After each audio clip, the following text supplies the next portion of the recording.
안녕하세요. 서울자취생활 오늘 259일 차입니다. 어, 집에 와서 좀 기도하느라 머리가 완전 산발됐는데 오늘 출근해서 그 뉴스 기사 저희 팀장님이 보내주신 내용으로 이제 저희 고객님들, 계약 고객님들한테 기사 내용들을 좀 보내드렸고, 그리고 평택 가구 관련된 그런 내용들 카드 뉴스로 좀 만들어서 인스타그램에 올렸어요. 좀 홍보해가지고 좀 알리는 부분들은 이렇게 이제 사람들이 이제 뭐 수도권, 역세권 이런 부분들만 좀 많이 알고 계시다 보니까 여기 지역에도 이런 이제 호재 있다는 걸 좀 계속적으로 잘 알려야 사람들이 관심 갖게 되고, 그래야 금액 상승에도 도움이 돼야 저희 계약 고객님들한테도 도움이 될 거니까. 그리고 그분들이 이제 친구들하고 얘기하다 보면은 본인은 이제 부동산 투자 한 번도 안 해봤으면서 뭐 그런 거 뭐 하지 마, 왜 했니, 뭐 이런 얘기 하시는 분들이 또 있다 보니까, 그런 분들한테 내가 이걸 왜 투자했고 여기는 어떤 좀 장점들이 있고 어떤 호재가 있는지에 대해서 근데 다 외우시지는 못하니까 그런 내용들 제가 인스타 글 좀 올려놓고 계약 고객님들이 뭐 친구들이랑 얘기하거나 다른 분들하고 얘기할 때 이런 장점들 있어 그래서 했어 라고 하는 얘기들 하시기에 좀 편할 것 같아서 좀 올려야 되겠다는 생각을 했고 네. 그리고 이제 오후에 저 계약 고객님 오셔서 이제 제주도 여행 상품권 또 챙겨드릴 수 있는 거 챙겨드리고, 그리고 그 지금 말씀드린 대로 한 2명 정도 친한 친구가 있어서 그 친구들한테 이제 얘기를 하다 보니 이제 기억이 안 나는 부분들이 있어서 다 좀 설명을 못했다 그런 얘기를 하셨어요. 그래서 일단은 모시고 오시는 게 가장 좋다. 그리고 지금 같은 경우에는 어차피 일반 분양 좀 끝났기 때문에 계약 고객님 통해서 오시는 분 아니면 우리는 이제 안내를 안 해드린다. 그렇게 말씀드렸고, 호실에 대한 안내도 좀 그런 식으로 진행되다 보니까. 원래는 이제 호실 안내는 500만 원 입금하셔야지 호실 안내 가능해요. 이거는 절차인데, 좀 친한 분들한테 그냥 좀 안내해드린 이제 몇 분이 있었어요. 저도 이제 팀장님한테 부탁해서 했었는데, 그 절차대로 하지 않았을 때 이제 서로 불편해지는 것들이 있더라고요. 배려를 해줬지만 배려인지 모르시고 또 행동을 하시다 보니까 저도 곤란해지고, 또 그러다 보면은 또 서로 예의를 갖추지 못하면 또 감정 상하는 부분이 있으니까, 그래서 앞으로는 정말 친한 것과 상관없이 그냥 절차대로 해야 되겠다는 생각을 했습니다. 그래서 저도 이런저런 시행착오들 겪으면서 배려가 권리인 줄 알게 되면 그건 서로한테 좋은 일이 아니니까 저도 예의를 갖추고 또 상대방도 예의 있게 행동할 수 있도록 저도 잘 도와드려야 되겠다 생각했고, 오늘 계약 고객님 2분은 그 남매지간이에요. 언니가 먼저 계약을 했고, 그리고 이제 그 자서 절차를 진행하고 나서 그때 이제 계약자분들한테만 드렸던 이제 또 프로모션이 있었어요. 여기는 계약자들한테 준 혜택들이 좀 있어요. 그래서 좀 좋은 호실들 오픈된 게 있었었고, 그래서 그런 부분들 좀 안내를 드렸는데, 이제 계약도 해보신 분이 더 하고 싶다는 생각도 해요. 그래서 너무 이제 하고 싶어 하셔가지고 팀장님한테 말씀드리고, 그날 이제 품에서 당일날 그 전체 계약금 입금 가능하신 분들은 저희가 추천서 써드리고, 그리고 이제 몇 개 호실 오픈해서 볼 수 있는 그것도 품에서도 모든 분들한테 해드릴 수 있는 혜택은 아니고, 그래서 이번에 이제 계약자이시고 이제 자기가 하고 싶어 하셔가지고 추천해드려서 바로 입금을 하셨어요. 그래서 제조형 계약하셨고, 그래서 이제 제가 밥을 사드렸습니다.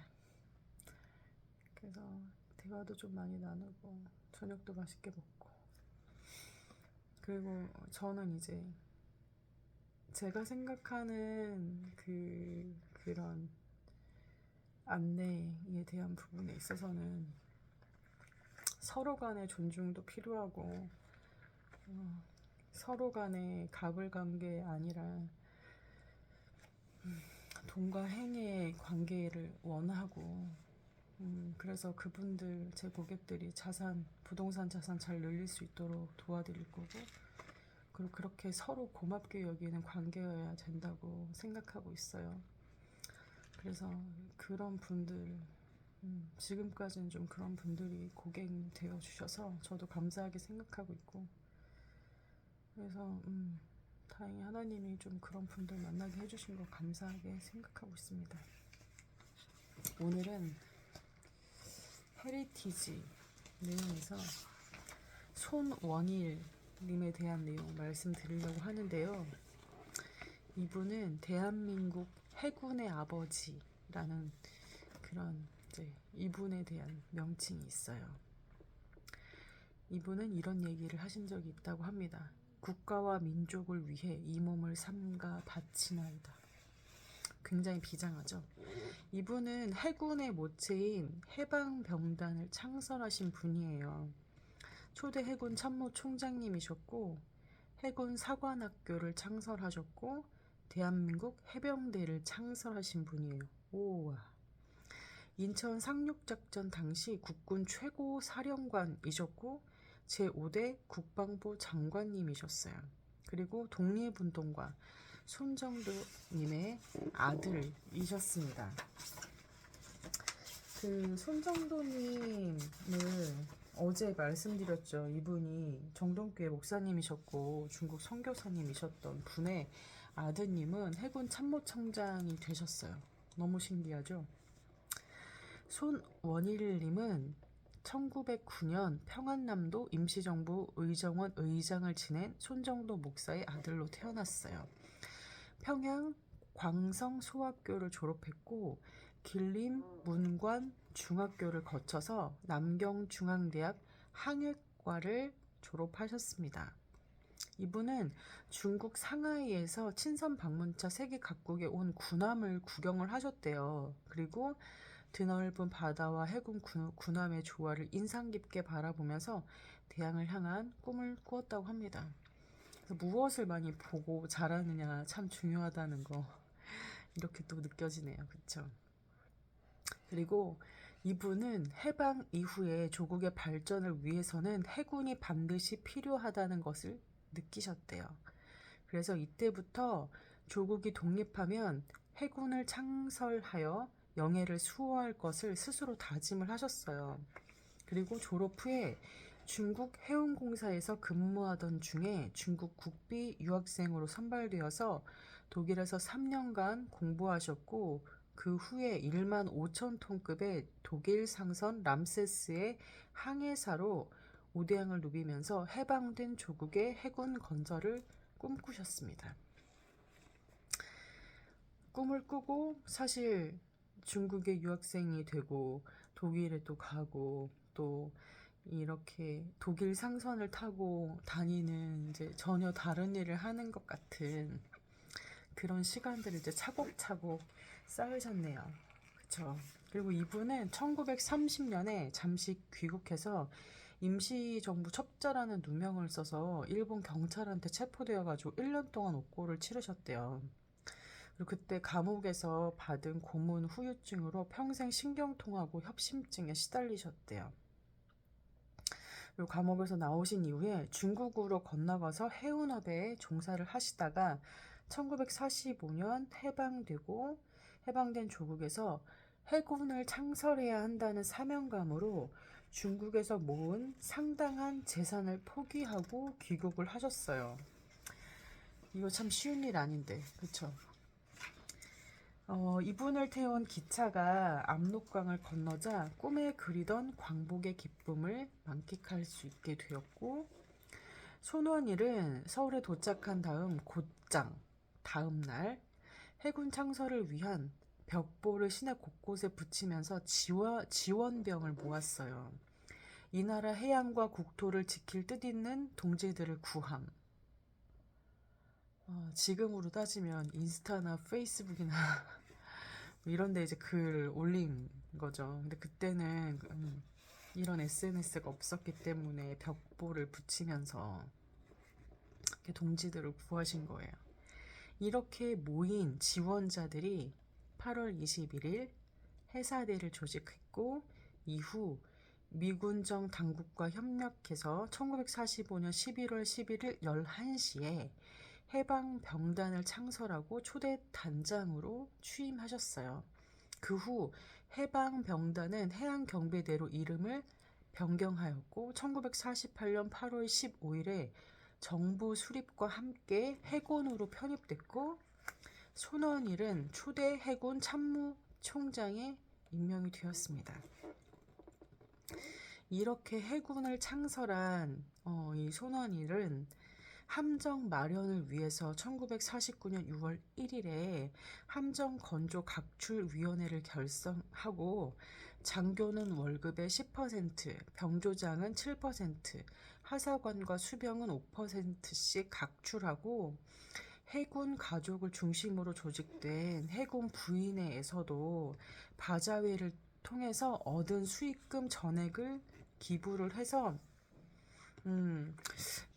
이걸 통해서 이제 모금 운동도 생겼는데요. 이제 전 국민한테 확산이 돼서 4개월 만에 1만 5천 달러가 이제 마련이 됐어요. 그래서 이렇게 개별적으로 이렇게 노력한 그런 소식이 이승만 대통령한테 전달이 돼서 정부에서 예산을 4만 5천 달러를 만들어서 총 6만 달러가 확보가 되었어요. 그래서 이것을 가지고 손원일이 15명으로 구성된 함정 구매단을 이끌고 미국으로 건너갑니다. 1949년 10월 7일 롱아일랜드주 킹스포인트 해양대학의 실습용 함정이었던 화이트헤드 홀을 1만 8천 달러에 구매했습니다. 배는 몹시 낡아 녹슬었고 기관을 가동한 지도 2, 3년이 넘은 고물선이었어요. 따라서 인수 요원들은 배에서 숙식하면서 미국인 작업반장의 지시에 따라서 페인트 칠, 기관 수리 등 잡일을 담당했고, 함정 수리가 끝나자 이들은 배의 앞부분에 흰색 페인트로 크게 701이라고 썼다고 해요. 12월 26일 오전 10시에 롱아일랜드 서쪽 해안가 해안경비대 제8부두에서는 백두산 함의 명명식이 열렸습니다. 손원일은 백두산함을 사고 남은 돈으로 3척의 함정을 더 샀고, 그래서 금강산함, 삼각산함, 지리산함 이렇게 명명했대요. 그 가운데 해군 최초의 전투 함정으로 3인치포를 장착한 백두산함은 6월 25일 오후 8시경에 대한해협부근에 북한군 전투병력 600명을 태운 수송선하고 치열한 교전 끝에 침몰시켰는데, 이때가 6.25 전쟁에서 국군이 거둔 첫 승리였대요. 만약에 북한군이 남해안을 상륙하여 후방을 교란했다면 전쟁의 향방은 더욱 암울해졌을 거예요. 미국에서 구매한 백두산 함이 진해항에 도착한 것이 불과 전쟁 2달 전이었던 1950년 4월 10일이었으니 해군의 아버지 손원일 제독의 해안이 조국의 바다를 지킨 셈이에요. 6.25 전쟁에서 손원일 제독의 역할은 여기서 그치지 않았고, 맥아더 장군이 이끌었던 인천 상륙작전이 영흥도하고 덕적도를 탈환해야지 구사할 수 있었던 전략이었대요. 이때 해군의 손원일의 지휘 아래에서 두 섬을 탈환하는 데 성공했었고, 그래서 손원일은 인천 상륙작전부터 서울 수복까지 함정과 해병대를 지휘하셨어요. 그리고 서울이 수복된 후 국군과 유엔군은 수도 서울을 탈환했다는 포고문을 발표한 것도 이분이었어요. 손원일은 1953년 6월 해군 중장으로 예편한 뒤에 그해 8월 5대 국방부 장관으로 취임했습니다. 이분은 해군에서는 장보고 이순신과 함께 추앙받는 3대 제독의 1인으로 꼽힙니다. 엄청나죠? 대한민국 해군은 그의 공적을 기려서 2006년에 도입한 214급 잠수함의 이름을 손원일급으로 명명했고 해군 진해기지 사령부 영내에 손원일 제독의 동상을 세웠습니다. 1980년 운명한 손원일 제독은 유언을 남겼는데요.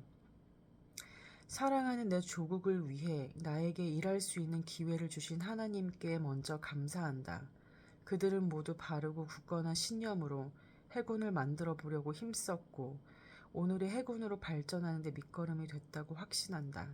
나라 없는 서러움보다 더한 것은 없다는 것을 명심하고 다시는 내 조국을 남에게 빼앗기지 않도록 잘 지켜주기를 간절히 바란다.